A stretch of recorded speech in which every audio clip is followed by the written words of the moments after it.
Good morning, everybody. It's good to see you guys all down here. Thanks for joining us at the Hour in the Core. We call it the hour, but it really goes longer than an hour. But an hour and 30 minutes just doesn't roll off the tongue. So we're going to stick with it. It's good to see you guys all here. Thank you for checking things out. Thank you for being a part with us. Only a couple of quick announcements for everybody to remember. First of all, tonight we do have Focus. So high school students, join us. We are still at the Cooper's house. I hope that's correct. Yep, okay. So we're at the Cooper's house. Make sure if you need the address, take a picture of the screen. High school students, we are taking a look at those questions that you guys put together and said, hey, these are the things like about my faith, about what we believe, about God that we want to talk about. And so tonight we're going to be just talking about prayer because that was one of the things you guys wanted to know about. So join us tonight, 6 to 7:45. Be there at Cooper's house tonight, high school students. Other than that, guys, we have a couple more weeks left of Exodus. We will take off that Wednesday when your guys' break kicks in, but we will have a turkey bowl. There will be turkey bowl up here, yeah. So we'll get more on that later, but that Wednesday, we won't have Exodus that night, but we'll all just get together, play some kickball, football, whatever we decide.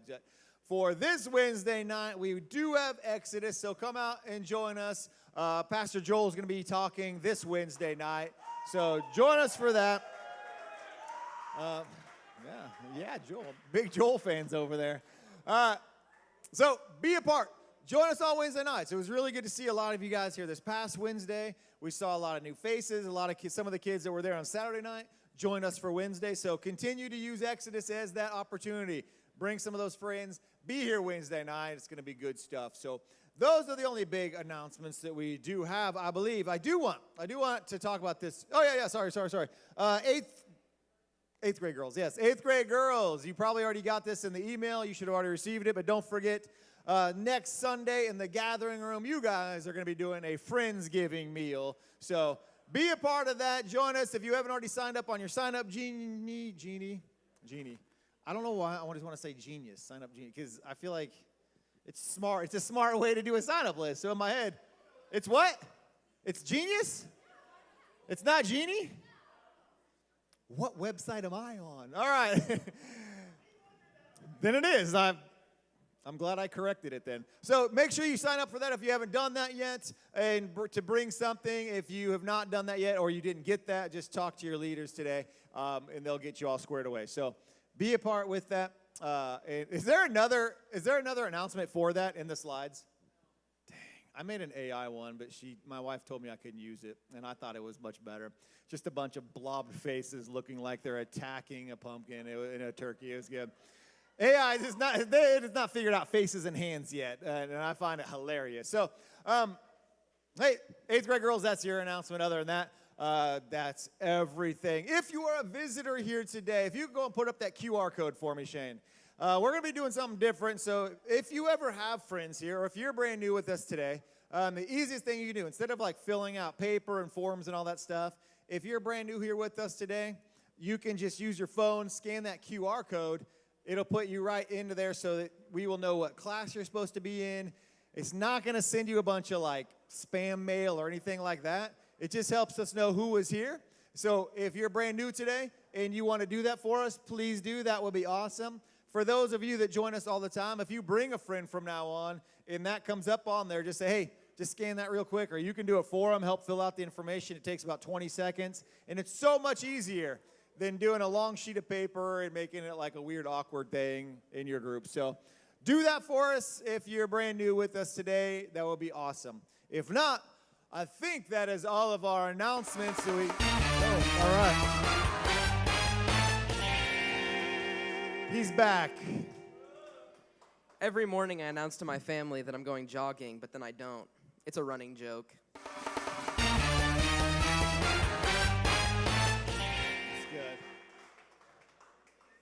That's good.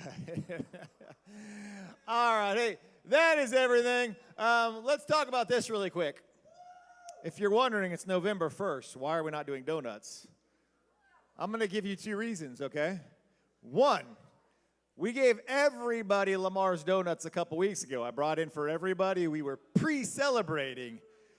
So my donut money got spent on everybody. So technically, junior guys, you did get donuts already. But here's the deal. We're also just going to roll this over into the month of November to continue on the conversation or the competition with it. And here's why. I joked with you guys, but I wasn't joking. Our donut budget's done. Like, it's done. There's no more. The budget for Sunday morning donuts is, like, it's gone. You guys ate all of your donuts through there, which is awesome. But we will scrape up enough. We will scrape up enough to give donuts the first Sunday in December because my budget starts over in January. So I'll dump the last little pennies. But so we're going to keep the points going. So junior guys, you guys are still in the lead with 10 million points. I forget why I gave 6th grade girls 5 billion, 0.1, and some of you guys got some points just for being awesome. So we'll continue it. If you're like, that's not fair, please go ahead and start tithing. That would be awesome. The more you tithe, the more our budget grows, the more you guys get donuts. So before you bring out those pitchforks, Martine, all right, just remember that, all right? So if we're going to get real. So that'll continue on. Let's go on. I'm going to let Colin and Ethan come on up. They're going to do our game for the day. Before we get started, let's just give up a love offering for our donut budget. So plates will be coming. I'm just kidding. We don't do that. All right, so today's game is Word Scramble Thanksgiving a dish. So last week we did Halloween a dish. Now we're giving thanks, all right? So it's going to be Thanksgiving-related terms. Yeah. So, like, last time was, like, you know, the word was, like, the worst candy of all time. It was candy corn. And then, like, pumpkin or scarecrow. Anyways, now it's going to be Turkey. Stuffing. Football. I don't know. Anyways, Pilgrim. all right. So, exactly like we played last week, the words will come up. The scrambled words will come up. And if you know it, stand up. First person to stand up. We will try and call on you. Sometimes we're not that accurate, all right? So don't get upset. Leaders, Please. if you could be on the back, just looking to make sure we get leaders who just it kind of is. like the peripherals. Yeah. All right. Chef Sean, what's the first word? Stand up if you got it. Oh! Mayflower. Yeah! Oh, point for Nice. senior girls. All right, next word. Oh! Beckham. Huh? Grateful? Nope. Nope. All right. Oh, Martine! No. I mean, that's close. Gratitude. Oh, finally, we got it. Junior fellas. Yes! All right, next one. Here we go. Oh! Who was it? No, I was reading the word. I think it's I up saw. here. I thought I saw I Caden don't know Evans. who it was. All right.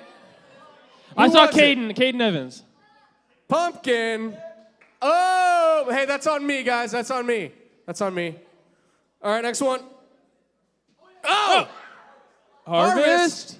Oh, two. Okay, Nice. so we got 2-1-1. Is that correct? Yeah, 2-1-1. All right. It was them? Oh. It was back here. Back here. Oh, back where? Right here. Everett. Gravy. Oh, that's 2 for 8th grade guys. Thanksgiving and 7th and 8th grade guys. must-have. All right, got it. Thanks, Joel. Martine.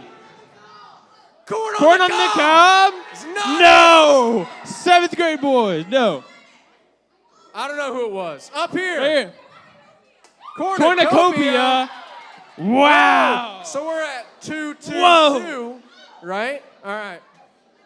Next one. Right here. Stop. You're done. Martine. Oh! Nice. 8th grade. 3. You were hesitant. You said stop. Oh, never mind. You sat down. Hey, we don't make the rules. If you hesitate. What? Yeah, argue again, that's negative. So we got Here's an official 3, warning. 2-2. All right. Hup.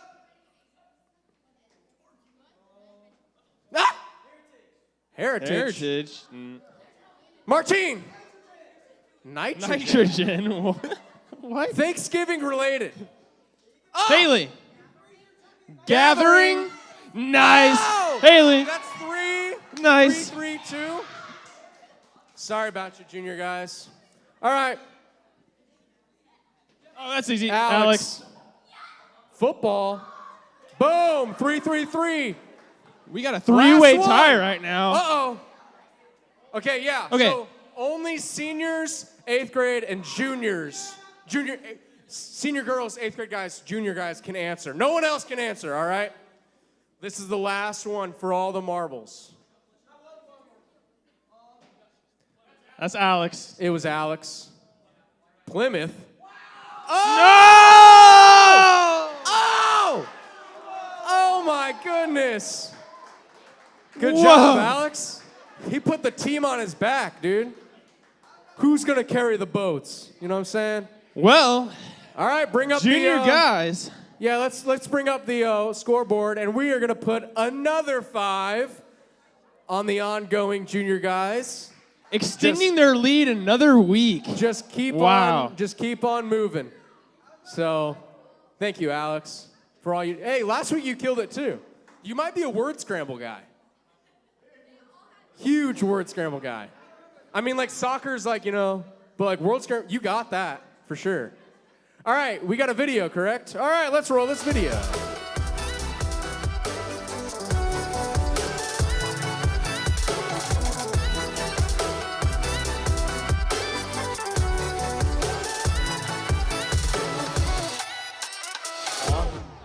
Yeah. Hey, well done, junior guys. Well done. I mean, that was a sight. That was a sight. Sorry, senior girls. You tried. You tried. There. All right. Hey, we are starting a brand new series called Everything and Everywhere. I want to try to get you guys into your groups to talk a little bit longer. I know because it's really important, the stuff we're looking at. I think what we're talking about today, again, is something everybody will deal with at some point in their life. It doesn't matter how old you are. We all go through times, and we're just really dealing with this idea of when you just feel like you've been stretched, having to go everywhere, or you've been stretched and you just feel like everything's happening to you all at once. But just think about those days where you just feel like everything that goes wrong in this day can go wrong. Has anybody had one of those days like that this semester? We're right now, Martine? You what? Oh, wow. Oh, that's too bad. I don't know if you're serious or not. Luke, give that man a neck rub. I don't know. So you know when I say I never know what I'm going to hear when I call on Martine? Now you guys know why we say that. Was anybody guessing that Martine was going to talk about a neck injury? Not at all. Martine, I'm very sorry about that. You slept wrong. You need one of those My Pillows. Get one of those. I don't know.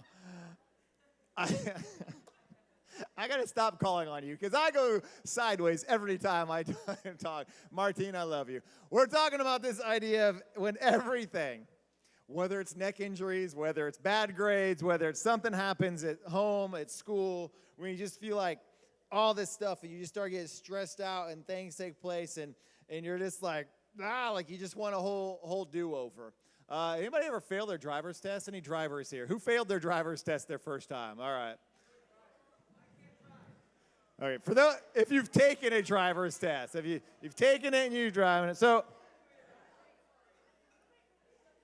driver's test, how many drivers in the room do we have? And I mean adults, students, anybody, drivers in the room. Legal drivers of vehicles, of cars. Legal drivers of cars. All right. How many of you guys were super stressed out when that guy got in or lady got in that car and was like, all right, go ahead and start the key? Okay. Why is that a stressful situation? Was he shirtless? That might have not have been an instructor, Mackenzie. I don't know who you picked up, but that's weird. That's so. Where are you guys getting your answers from today? Oh my gosh. Yes. You what? You didn't know who he was? Are you guys? Okay. Oh, okay, like you just didn't know. But you knew he was an instructor. Okay, I'm confused about who's. All right. So for those of you, if you're like, I don't drive yet, I don't know. I just want you to imagine you're going to take a test, but it's just you and the teacher in a car, and no one else is around, and they're just like, all right, let's leave. And like, imagine just doing any test of any time like that, but they're judging your every move. Imagine at school, and they're like, all right, we're going to start our test, and you pick up your pencil, and they're like, is that how you're going to pick up your pencil? They're like, oh, no. Like, that's what a driver's test is like. Like, they're looking at every little thing. I remember being super stressed. I was not stressed about driving, but when our instructor got in the car, I remember being very stressed. But I added the stress on top because when you turn 16, some people, like, you want to, like, it's the day of your birthday. You're like, I got to get my license. All of your friends know if you're going to do this or not. Now, some people wait, and that's fine. But, like, if you're going to do it, you've told everybody, oh, it's my birthday. I'm going to get my license. And all of your friends know about that. So, like, if you don't do well, they're all going to know about it. And the day I turned 16 was also a Wednesday. So I was like, I'm driving to church Wednesday night. And my friends were expecting me to show up driving to church on Wednesday night. And I just remember thinking, okay, I got this. Until the moment this guy got in the car. And then I was like, I want to throw up. Like, I got so nervous, so stressed, but I chilled out.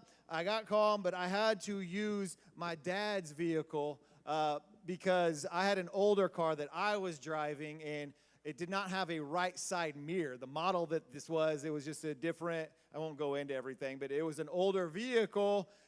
It only had a left mirror. It did not have a right side mirror. Street legal, not legal for a driver's test. We did not know that until the night before. And they're like, whoa, hey, like, your car, you can't take that for the driver's test. You're going to have to take my truck. I'm like, oh, no. And I did not drive that truck often because many of you may have one parent that you like to learn to drive with and one parent that you don't like. Anybody got that? Okay.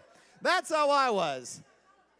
I was like, all right, I'm in my car with my mom. She doesn't care. If I'm in the car with my stepdad, everybody's like, stop, go, stop, come on, pull over. I'm like, well, I haven't even left the driveway yet. So I didn't like driving that truck. I was so stressed out, so I'm in this vehicle, and we're starting to drive, and I got super stressed out about something. I was at a stop sign.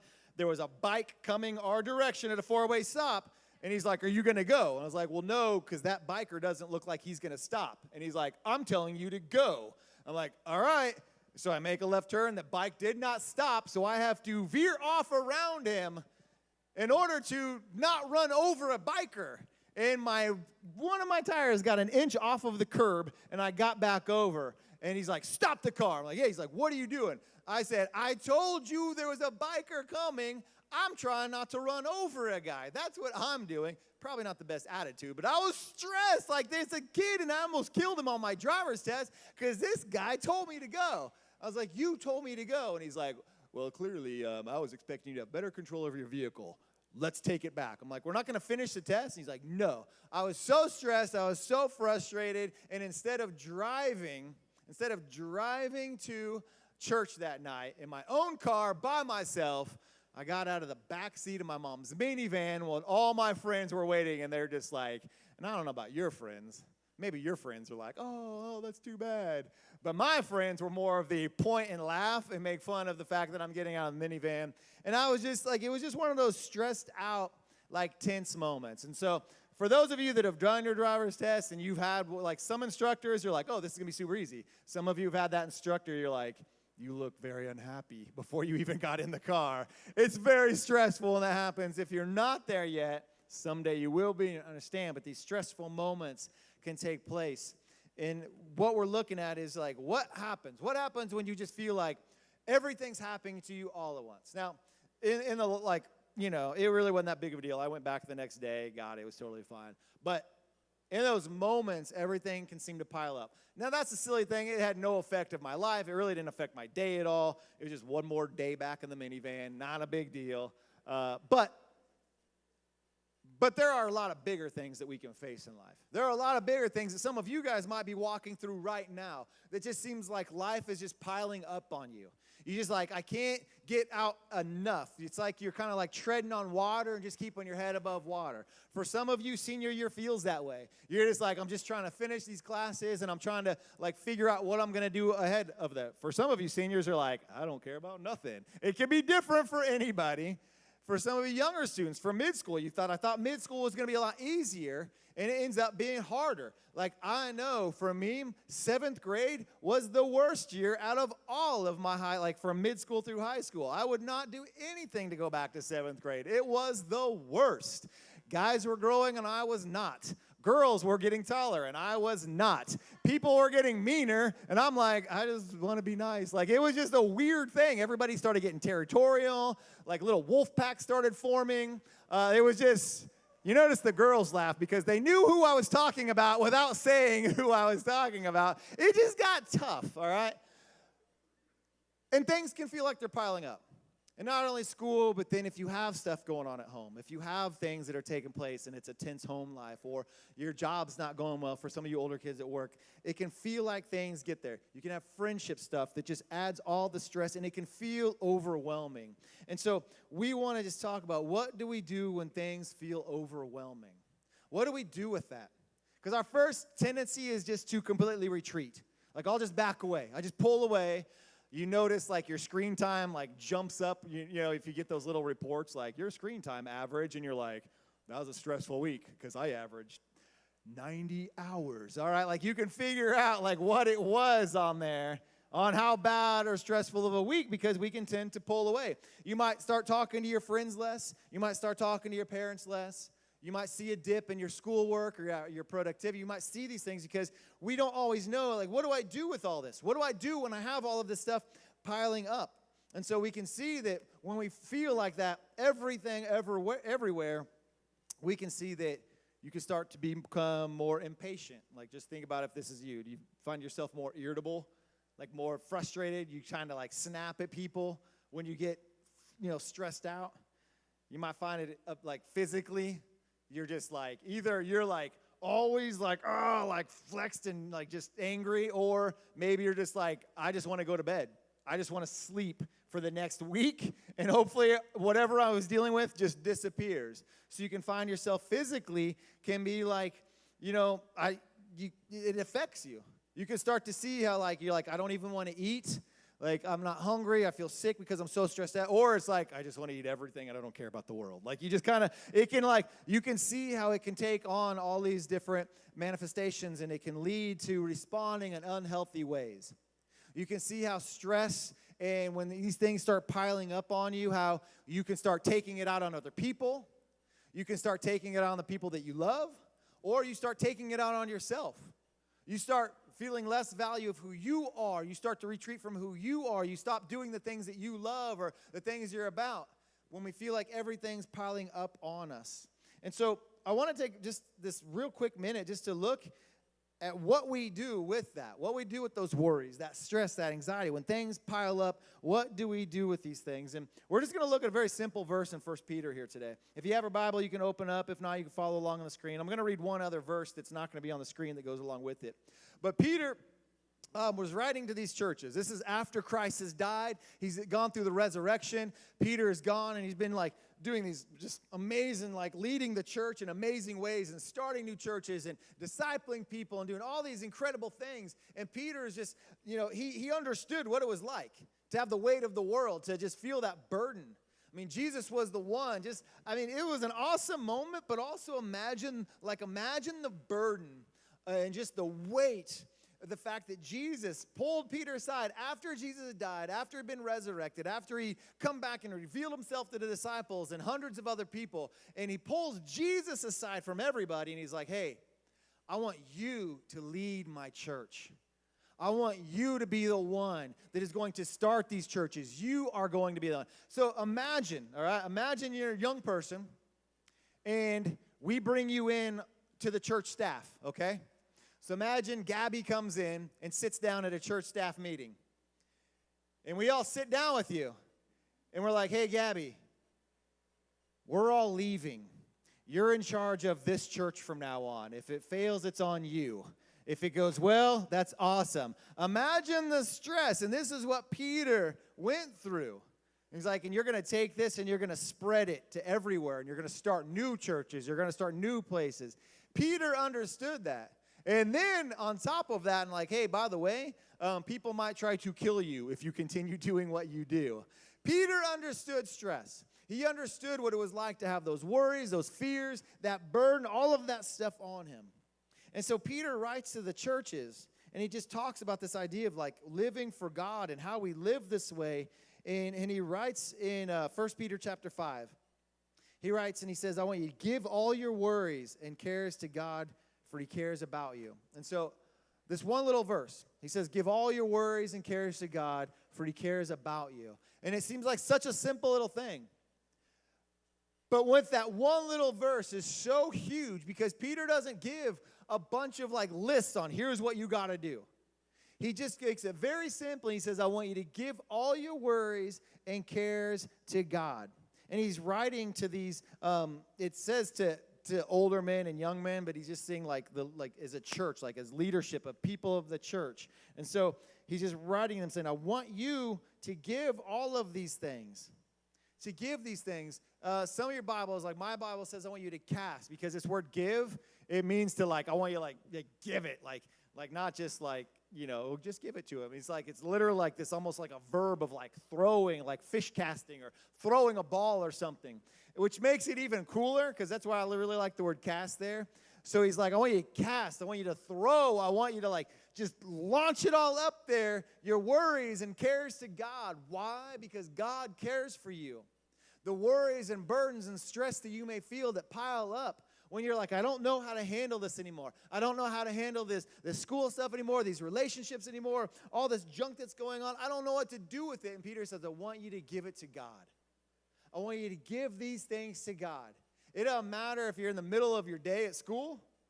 Give it over to God. Pray about these things. Whether you're home at night and you're just stressed out, give these things over to God. You don't have to turn to anything else. You don't have to start finding unhealthy ways to release that stress, to put just to get rid of it in other ways, things that are going to harm you. He's like, I want you to give those things to God because he cares about you. And I think when you it sounds almost too simple, but I just want you to think of all the stuff that people do in order to get rid of their stress and anxiety and worries, of all the junk that we try to do. We try to find those things in other sources, whether it's like, well, I'm just going to lean on these people, or I'll just, like we talked about earlier, I'll just pull away. And we see as people get older, like they just lean on substances and abuse and all this other stuff to try to find any way to relieve that stress and those worries. And he's like, those things are not going to work. We're not giving them to God. And I love that Peter makes it so clear and so simple and so easy. I want you just to give these things over. But here, and what I want to go back and before then and be like, but what's really the key to that? Right before that verse there, he says, I want you to humble yourself under God's mighty hand that he might lift you up in due time. I want you to humble yourself in God's mighty hand. Therefore, under God's mighty hand that he might lift you up in due time, cast all your anxiety on him because he cares for you. So those verses go together. So what he's telling them to do is like, I want you to humble yourself. I want you to submit yourself to God. I want you to know God is in control. And when we understand, like, look, when you understand that God's in control, then you will be able to hand these things over to him. It might be bigger than what you can do. You might not have a say in all this other junk that is piling up around you. You don't have a say in how a coach or a teacher is treating you. You don't have a say in what's going on a lot of times in your home life or some of your friendship groups or some of this other stuff. And he's like, I just want you to realize, hey, you have a very big and powerful God. He is in control. And so if you believe God is in control, then you can give those worries to him. You can hand that stuff over to him because he cares for you. When you put those things together, it completely changes how we view our stress, and our anxiety in what we do. We cannot outwork that anxiety. We can't pretend like it'll go away. We can't turn to other things hoping this will make it better. We can't even turn to other people to make those things get better. It comes to understanding God is big. He is in control. He cares about me. And I can give him my worries and allow God to work around in my life and in my heart to ease those things up. Knowing I am loved, knowing I am cared about, knowing I am forgiven, he will help me with these things because he cares for me and I know that he is in control. And so when you guys go to your groups, we want to just talk about, like, what do you do? What can you do when you are dealing with these situations? And so first of all, it's just being honest. Like, here are things that trigger, like, I hate to use the word trigger because it's overused so much, but here are the things that, like, stress me out. Here are the things that, like, when these things start piling up on me, I'm just done. I want you to talk about those things in your group. Like, be honest about some of that stuff. Talk about the fact that, like, you were never meant to carry life and do all this stuff alone. I think we live a very lonely culture, even though we have, like, so much more contact with people ever before, but we don't really know how to lean on other people. We don't know how to admit when things are going on with one another. So let's talk about, like, how can I share these things with other people? There are leaders in our life. Like, what do we do with this, and how do we process those things? And what does that really mean to give them to God? In your small groups, I want you to just talk about, like, what do you think it means to give our worries, our stress, our anxiety to God? Like, do I just lay it down? Do I write on a piece of paper and, like, mail it? What are we talking about here? How does that help? And so in your groups, your leaders are going to kind of help guide you through that and what that looks like. And so that verse, if you pop up that verse again, guys, we don't talk about scripture memory near enough. Shane, if you pop up that verse for me, that 5:7. I want you just to, if you don't do any scripture memory at all, I would love for our students over the course of this next few weeks to try to memorize that verse. It's a simple verse, like, it's not long, all right? Give all your worries and cares to God. Why? For he cares about you. Super easy right there. And I would love over the next few weeks for you guys just to try to commit to memory of that verse. That way, when you're in those situations, when life does pile up, we can lean on these things and go, okay, God, I got to give this to you. You care about me, I got to give it to you. So I want to make that a challenge for us as a whole student ministry, trying to commit that verse to memory, commit to it. Your leaders in your small group, try to challenge each other, however you guys need to do. Let's put that word in our heart and that truth. All right, let's pray, and I'll let you guys get to your groups. Guys, thank you for this evening or this morning. I thank you for your truth, for your word. There are so many times, God, when we can feel like we're just carrying things that no one else knows about, burdens that no one knows about, stress, and just junk that we don't really know what to do with. And it looks different for 6th, 7th, and 8th grade guy than it does for a junior, senior girl. And that looks different than what a adult or a parent or somebody else might be carrying around this room. But we all go through these things. And I pray that we can learn that we don't have to lash out in anger. We don't have to retreat. We don't have to pull away. We don't have to, put up our, like, walls and just defend everything or just pretend like nothing's wrong. That we have people that we can share about these things, and we have a God that we can turn to. And that's really the point of our relationship with you, and really a big part of what the church is designed to be. And I pray every student and adult in here knows we don't do life alone. We have a God that loves us, and we can cast these things to you, God. Amen. All right, you guys are free to go to your groups.